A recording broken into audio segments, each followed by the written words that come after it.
नाशिक शिवपानंद क्षेत्रस्था चळवळीच्या पुढाकारातून 27 एप्रिल रोजी नाशिक जिल्हाधिकारी कार्यालयासमोर महत्त्वपूर्ण समन्वय बैठक आयोजित करण्यात आली आहे.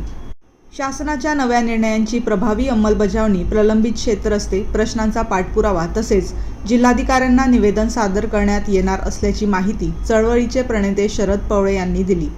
मुख्यमंत्री बळीराजा शेत पाणंद रस्ते योजना अंतर्गत शेतकऱ्यांना आता रस्त्यासाठी कोणताही खर्च करावा लागणार नाही. अतिक्रमण करणाऱ्यांना 7 दिवसांची नोटीस देऊन त्यानंतर तहसीलदारांमार्फत कारवाई केली जाणार आहे. नियम मोडणाऱ्यांचे फार्मर आयडी व आधार क्रमांक 5 वर्षांसाठी ब्लॉक करून त्यांना शासकीय योजनांपासून वंचित ठेवण्याची तरतूद करण्यात आली आहे. याशिवाय शेतरस्त्यांचे सीमांकन, अधिकृत नोंदणी, 7/12वर नोंद तसेच स्वेच्छेने दिलेल्या जमिनीवर रस्ते उभारण्याची प्रक्रिया राबवली जाणार आहे.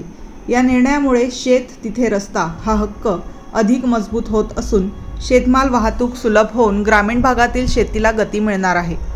मात्र या सर्व निर्णयांची प्रत्यक्ष अंमलबजावणी व्हावी यासाठी निवेदनाद्वारे ठोस मागणी करण्यात येणार असल्याचे शरद पवळे यांनी प्रसारमाध्यमांना सांगितले. शिवपानंद चळवळीच्या सातत्यपूर्ण पाठपुराव्यानंतर शासनाने महत्त्वपूर्ण निर्णय घेतले असले तरी जिल्हा, तालुका व ग्राम पातळीवर त्यांची अपेक्षित अंमलबजावणी होत नसल्याची भावना व्यक्त होत आहे. त्यामुळे शेतकऱ्यांच्या हक्कांवर अन्याय होत असून प्रशासनाने तातडीने कार्यवाही करावी या मागणीसाठी हे निवेदन सादर करण्यात येणार आहे. वृत्तसंकलन समाधान केदारे, कार्यकारी संपादक, देवळा.